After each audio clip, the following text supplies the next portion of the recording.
गार वालों का किस्सा आपने सुना है। तीनों जो गार में लोग फंसे थे, तीनों ने अपनी अपनी एक नेकी का वास्ता दिया और एक जुमला बोला था तीनों ने। पहले शख्स ने कहा था, एक मजदूर मुझसे नाराज होकर चला गया किसी वजह से, मैंने उसके चावल का कुछ हिस्सा देना था, उस चावल को मैंने दोबारा काश्त में लगाया। जब वो वापस आया तो उस चावल की कमाई में से गाय बकरी रेवड़ बन चुके हुए थे। और जब उसने मुझसे अपनी उजरत का तकाजा किया और वापस मांगने की कोशिश की, तो मैंने जब उसको कहा तेरी उजरत जितनी थी उसको मैंने कारोबार में इन्वेस्ट किया था, ये सारे का सारा माल तेरा, तो उसने एक भी चीज नहीं थी छोड़ी। और मैंने अल्लाह तेरे खौफ की वजह से किसी चीज का मुतालबा भी नहीं था किया। अगर तू समझता है कि ये खौफे खुदा और ये नेकी मैंने सिर्फ तेरे डर की वजह से किया, पत्थर पीछे कर दे। देखिए दुनिया के अंदर वैसे तो नेकियों का जो बदला आखिरत में मिल रहा है, लेकिन कई मर्तबा इंसान ने अपनी किसी नेकी को टेस्ट करना हो तो उस नेकी का वास्ता अल्लाह को डालकर इंसान चेक कर सकता है। अल्लाह, अगर तू जानता है कि ये नेकी मैंने खालस तेरी रजा के लिए की है, तेरे खौफ की वजह से की है, मेरा ये काम कर दे। उस बंदे ने कहा, पत्थर पीछे हट गया। दूसरा शख्स कहने लगा है, अल्लाह मैं अपने माँ बाप को घर आके दूध पिलाता था, सबसे पहले एक दिन आया हूं तो माँ बाप सो चुके हैं और बीवी बच्चे भूख से बिलक रहे हैं, मेरे ज़मीर ने गवारा ना किया पहले उन्हें पिलाऊं, हत्ता कि मैं उनके सराहने खड़ा रहा, फजर हो गई। और अगर तू समझता है रब कि मैंने तेरे खौफ की वजह से, यहां पे जुमला जो अहम है, तेरे खौफ की वजह से ये काम किया, पत्थर पीछे कर दे, और पीछे हो गया। गोया उसने खौफ खुदा की वजह से किया था। तीसरे ने आगे वास्ता दिया, ऐ अल्लाह चचा की बेटी थी, बड़ी खूबसूरत थी, मरगूब थी, पसंदीदा थी, उसके साथ ताल्लुक बनाना चाहता था, उसने हमेशा रिजेक्ट किया। एक ऐसी मुसीबत में फंसी, उसको कुछ पैसों की जरूरत हुई, मैंने उसके साथ साजबाज किया, उसको पैसों के ऊपर मादा तैयार किया, उसने मेरे साथ बुराई का इरादा कर लिया। जब मैं बुराई करने लगा तो कहने लगी अल्लाह से डर जा, अल्लाह से डर जा, ये हक हकदार को मिलना चाहिए और इस हक का तकाजा ये है कि ये महर के बगैर अदा ना हो, यानी निकाह हो, जिना ना हो। ऐ अल्लाह, कुदरत पा जाने के बाद ऐन उस लम्हे के अंदर जिस टाइम मैं गुनाह कर सकता था, मुझे उस औरत के इस जुमले ने तेरा खौफ याद दिला दिया, मैं उस औरत से पीछे हट गया। ऐ अल्लाह, अगर तू समझता है ये मैंने तेरे खौफ से किया है, पत्थर को पीछे हटा दे। पत्थर तेजी से जमीन पे गिर गया। ये दुनिया के अंदर आप खौफे खुदा की वजह से आने वाली मुसीबतों को अपनी आंखों के सामने टलता हुआ देख सकते हैं। इसीलिए रसूलुल्लाह सल्लल्लाहु अलैहि वसल्लम ने फरमाया है कि वो आंख, अब्दुल रहमान वो पीछे वाली लाइटें जलाए, वो आंख जिससे आंसू बह जाएं, ऐसी आंख जिससे आंसू बह जाएं और वो आंसू जमीन पे गिर जाएं, और आंख से बहने वाले आंसू के बारे में मुतअद्दद हदीस है, मुतअद्दद 10 से ज्यादा हदीस है, 10 से ज्यादा। अगर वो आंसू जमीन पे गिर जाएं, अगर वो वापस आंख में ना चले जाए, मफहूम ये है, तो अल्लाह रब्बुल इज्जत इस आंख के ऊपर जहन्नुम की आग को हराम कर देते।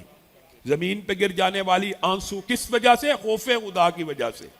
और यही बुखारी शरीफ की हदीस है, जिसने तन्हाई में अल्लाह को याद किया और उसकी दोनों आंखें बह पड़ी। यहां पे जमीन पे गिरने का लफ्ज मौजूद नहीं है, बह पड़ी, चेहरे तक आंसू आ गए।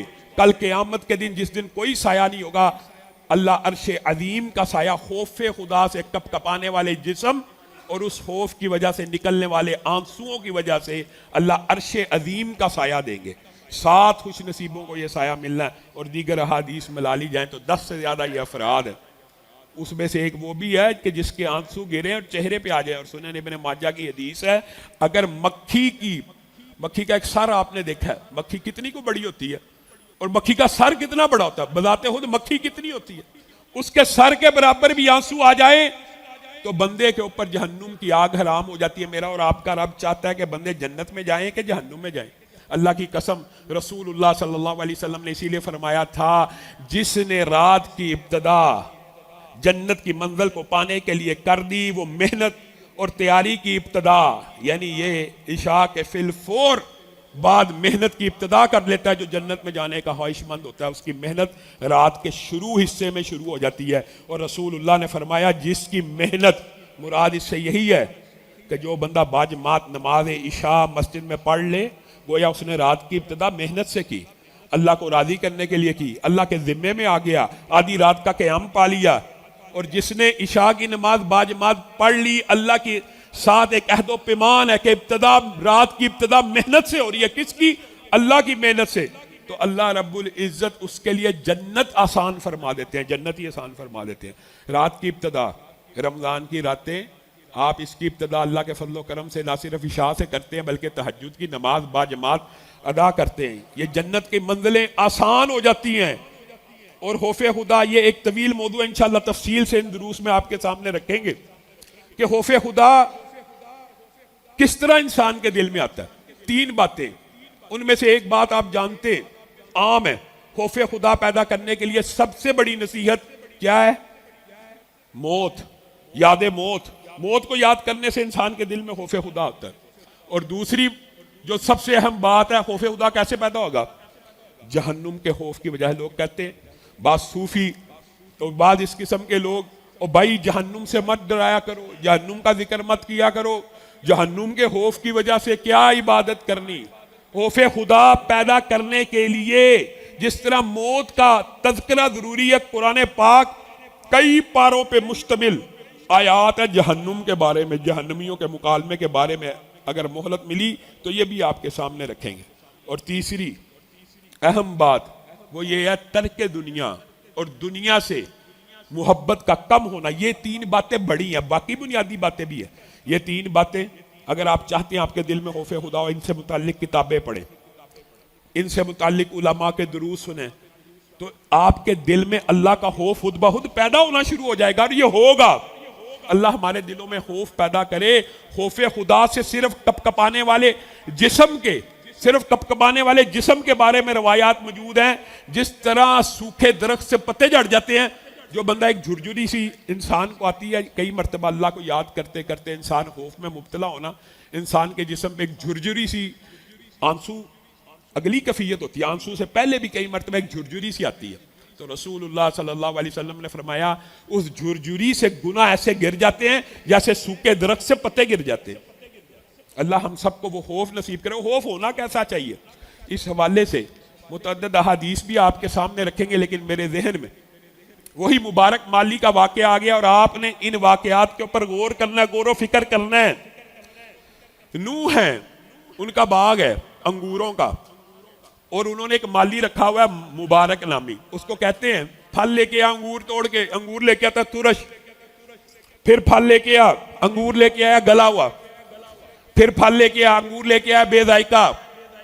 ऐ मुबारक, तुझे अपने बाग का माली रखा हुआ है, जब भी तुझसे फल मांगता हूं कभी गला हुआ ले आता है, कभी सड़ा हुआ ले आता है, कभी बेजायका ले आता है, कभी कच्चा ले आता है, कभी ज्यादा पका हुआ ले आता है।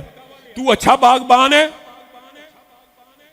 उसके जुमले की अगर एग्जैक्ट ट्रांसलेशन की जाए ना, अरबी जुबान से अगर आप ट्रांसलेशन करें, तो उस जुमले का मतलब यह है, ए मालिक, ए नूह को कह रहे हैं मुबारक, ए मालिक, आपने मुझे बाग का रखवाला रखा हुआ है, चखवाला नहीं रखा हुआ, कि आपने मुझे बाग की पानी देने के लिए उजरत दी है, मुझे ये इजाजत नहीं थी दी कि इसको चख भी लिया करो।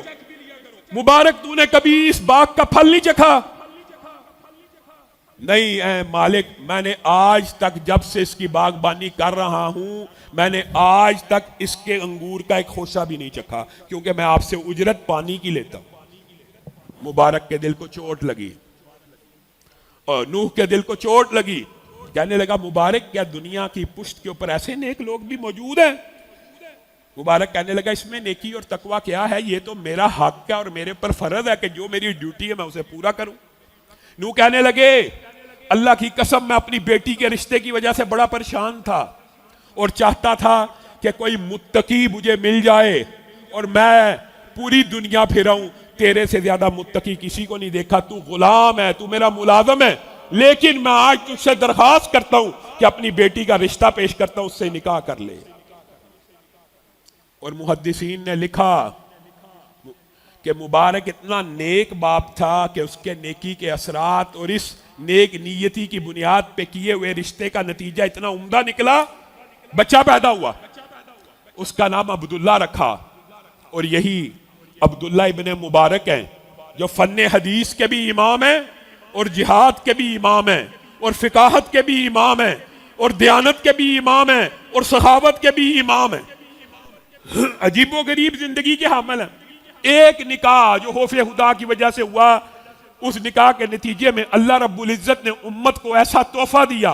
मुबारक एक आम शख्स ही तो थे, एक आम गुलाम ही तो थे, एक आम माली ही तो थे, एक बागबान ही तो थे, लेकिन अल्लाह से डरने वाले थे। अल्लाह ताला ने नतीजा ये दिया, सुभान अल्लाह। अब्दुल्ला इब्ने मुबारक की सीरत को अगर आप पढ़ते जाएं, आप रोते चले जाएं, रोते चले जाएं।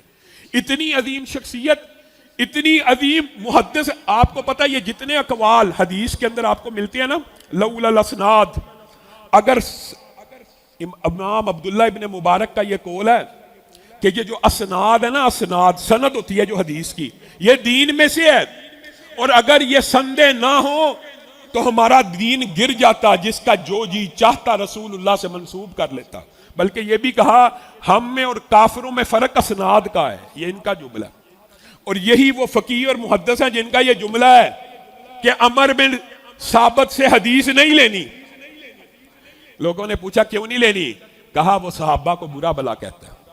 ये मुहद्दिसीन के जो असूल बने हैं बाद में कि राफजियों से और सहाबा को गाली देने वाले से कोई रसूलुल्लाह का कौल नहीं लेना, इसकी इब्तिदा भी इमाम अब्दुल्ला इब्ने मुबारक के इस कौल से है। और यही वो अब्दुल्ला इब्ने मुबारक हैं। अल्लाह की कसम, बगदाद का बादशाह हारून रशीद है, महल से निकला कर्रफर के साथ, प्यादे हैं, घोड़े हैं, हमरा हैं, बहुत बड़ा लाओ लश्कर है। इत्तफाकन अब्दुल्ला इब्ने मुबारक भी उस दिन बगदाद में मौजूद थे। और बाद रवायत में मुर्रा का वाकया, इमाम अब्दुल्ला इब्ने मुबारक कोई लाए लश्कर के साथ नहीं है, कोई प्यादे सरकारी हरकारे नहीं है, लेकिन लाखों लोगों का जम्मे गफीर अब्दुल्ला इब्ने मुबारक की सवारी के इर्द गिर्द है। हारून रशीद की बीवी पर्दे की ओर से देखती है कि एक तरफ मेरा हामन जा रहा है लाओ लश्कर लेकर और सरकारी प्यादों की फौज लेकर, और दूसरी तरफ एक मुहद्दिस जा रहा है जो बगैर किसी सरकारी अहलकार के अलावा फिर रहा है, और हजारों और लाखों लोग उसके पीछे चल रहे हैं। तो वो बेख्तियार जो अरबी का जुमला, ये भी इन्हीं के बारे में है। असल हुक्मरान अब्दुल्ला इब्ने मुबारक है जो लोगों के दिलों का हुक्मरान है। हारून रशीद, तुझे अल्लाह ने बादशाही तो दी है, लेकिन दिलों का हुक्मरान अब्दुल्ला इब्ने मुबारक है। तू लोगों की तख्त का और खिलाफत का बादशाह तो बन सकता है। यही अब्दुल्ला इब्ने मुबारक है जिनके पास एक हाशमी कुरैशी शहजादा आया और आके कहने लगा, ऐ अब्दुल्ला इब्ने मुबारक, मुझे हदीस सुना दीजिए, मैं जरा बड़ी जल्दी में हूं, हदीस के दरस का भी वक्त नहीं था। इमाम अब्दुल्ला इब्ने मुबारक ने कहा, मैं हदीस की ये तहकीर नहीं कर सकता। बादशाह वक्त, इलाके का मजिस्ट्रेट अथॉरिटी वाला। जब वो शहजादे को पता लगा कि ये अब्दुल्ला इब्ने मुबारक से तो मैं बगैर दरस के टाइम के नहीं सुन सकता, उठा तो इमाम अब्दुल्ला इब्ने मुबारक फौरन उसके पीछे उठे, उसके घोड़े की महार पकड़ ली अदब से, एहतराम से कि हाकिम है। वो शहजादा कहने लगा, ये क्या करते हैं? हदीसे रसूल का तकादा किया वो तो ना सुनाई, और अब घोड़े की मुहार भी पकड़ रहे हैं और पाँव में नालैन भी डाल रहे हैं, ये क्या दोनों बातों में फर्क है? कहा, तेरे लिए ये इतने अजीम मुहद्दिस थे, अपने बदन को तो हकीर कर सकता हूं, अपने जिस्म को तो हकीर कर सकता हूं, लेकिन तेरे लिए रसूलुल्लाह की हदीस को हकीर नहीं कर सकता।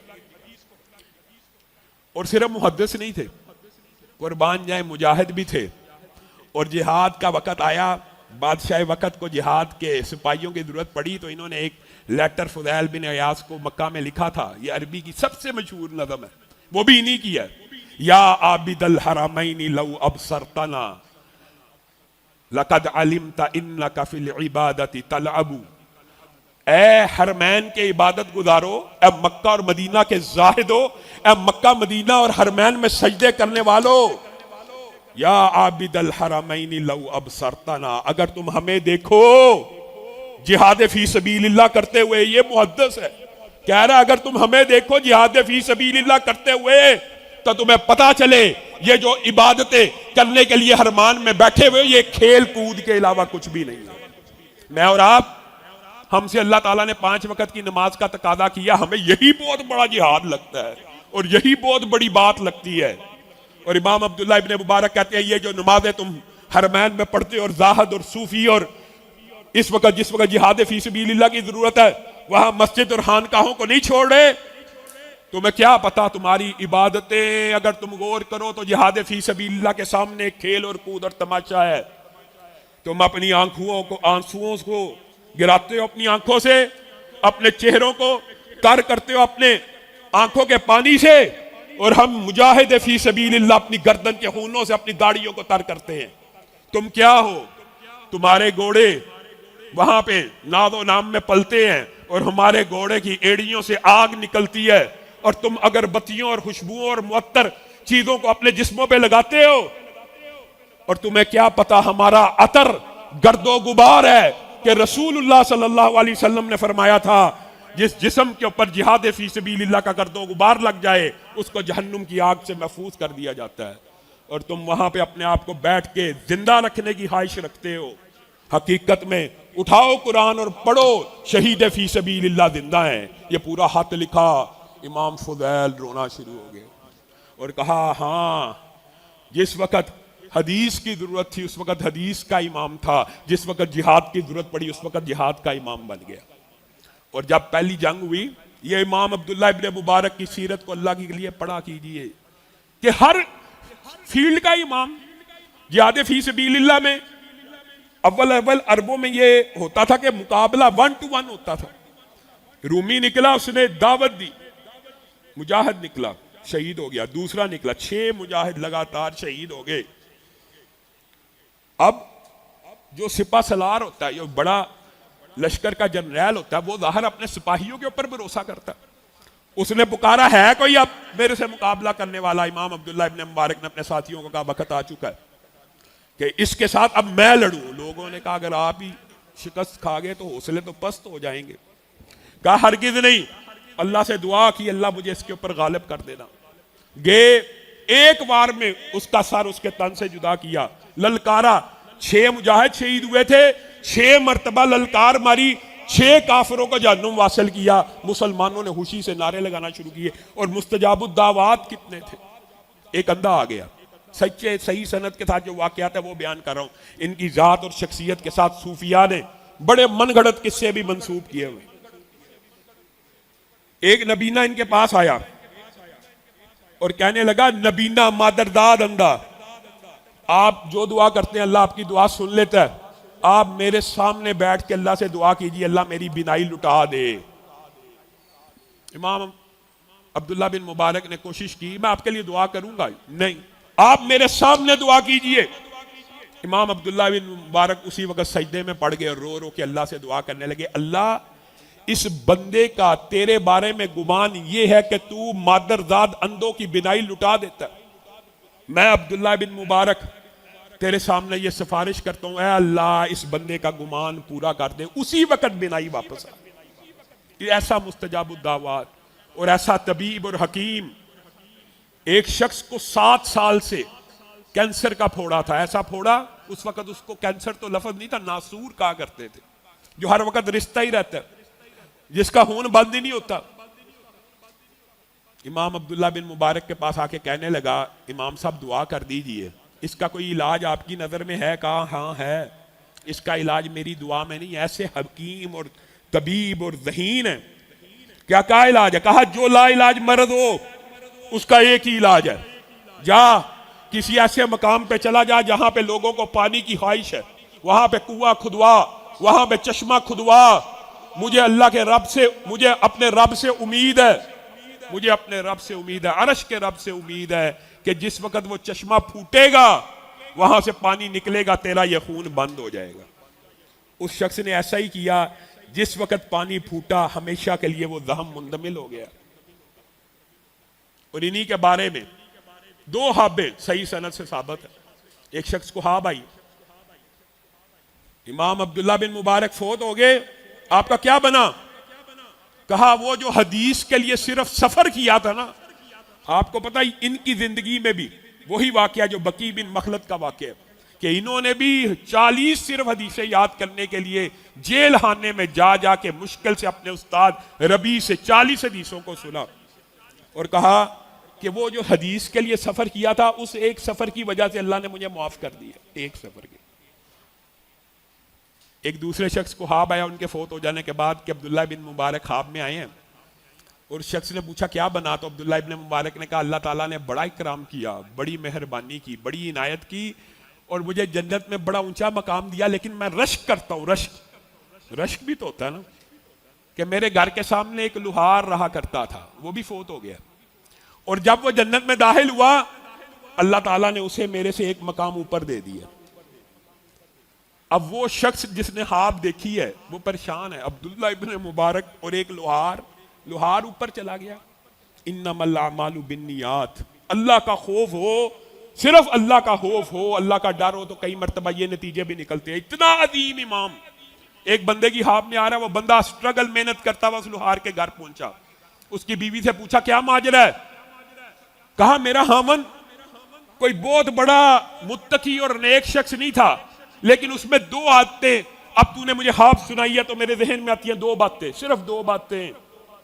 एक बात यह थी कि लोहा कूट रहा होता था, जब अजान की आवाज आ जाती थी, अगर उसका हाथ कंधे के पीछे होता था, अजान की आवाज आ जाती, अल्लाह अकबर का नारा पड़ जाता, तो वो हथौड़ा आगे की तरफ नहीं था रखता, पीछे की तरफ फेंक के नमाज के लिए निकल जाता था लुहार।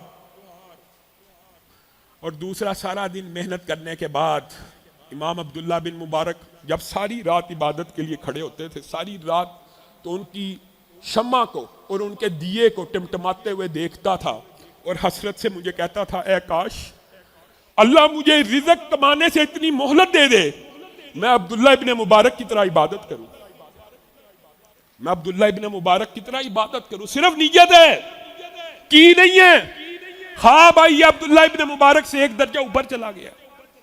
ख्वाब हुज्जत नहीं होते, लेकिन सही सनद और सिका शख्स ने ख्वाब देखी है तो आपके लिए और मेरे लिए दीदा बीना तो होनी चाहिए, हमारे लिए इबरत तो होनी चाहिए। मैं और आप किस खेत की बोली है, और खौफे खुदा अगर इस रमजान में मैंने और आपने, मेरी बहनों बेटियों ने वो ना अपनाया जो अल्लाह को मतलूब है, तो समझे रमजान दया चला गया। कल आपके सामने हदीस रखी है, गारत हो गया, बेईमान है वो, उसके लिए हलाकत है, उसकी दाग खाक आलूद हो जिसने रमजान का महीना पाया, अपने आप को जहन्नुम से आजाद ना करवाया। एक हदीस बयान करके अपनी बात को खत्म करूंगा, हजरत सोबान की, आप सब ने सुनी हुई है। कल नेकियों के तहामा पहाड़, चमकदार नेकियां लेके लोग आएंगे, चमकदार नेकियां, और उनको अल्लाह ताला हवा मंसूरा नहीं, उसको गर्दो गुबार और हल्की फुल्की हवा की तरह कर देगा। इतनी इतनी भारी नेकियों को, एक तिनके के बराबर उनका वजन नहीं निकलेगा। साहबा ने रसूलुल्लाह से पूछा कौन लोग होंगे, ये आप जैसे ही होंगे, आपके सामने अल्लाह से डरते होंगे। अल्लाह के डर का ये मतलब नहीं है कि अल्लाह के बंदों के सामने तो अल्लाह से डरो और उस खालक से डरो ही ना। ये वो बंदे होंगे जो लोगों के सामने अल्लाह से डरते होंगे। हाजी साहब, डॉक्टर साहब, लामा साहब, मौलवी साहब, मैं और आप सब अपने गिरबानों में झांके, लोगों के सामने नमाज पढ़ रहे हैं, लोगों के सामने इबादत कर रहे हैं, लेकिन जब भी तन्हाई में मौका मिला अल्लाह की हदूद को बमाल कर दिया। डरना तो तब था जब रात में अकेला, डरना तो तब था मेरी बहन बेटी ने जिस वक्त वो घर में अकेली, अगर उस टाइम मोबाइल खोल के चैटिंग कर रही है, और उस वक्त मैं और आप फाशी और यानी के गद्दे प्रोग्राम देख रहे हैं, तो वक्त वो है अल्लाह से डरने का। इस मस्जिद में बैठ के कौन बेहया मोबाइल के ऊपर गंदी चीज देख सकता है? यहां पे तो एक दूसरे से डर रहे हैं, यहां पे तो एक दूसरे की हया मौजूद है। असल डरने का मकाम वो है जब तुम तन्हा हो, और अगर इंसान तन्हाई अपनी पकीदा कर ले और तन्हाई में अल्लाह से डर जाए, तो समझे आपने रमजान का रोज़ों का मकसद पा लिया। अल्लाह रब्बुल इज़्ज़त जो कहा गया, जो सुना गया, उसको समझने की तौफीक है। अल्लामा हिशाम इलाही ज़हीर ऑफिशियल चैनल को सब्सक्राइब कर लें।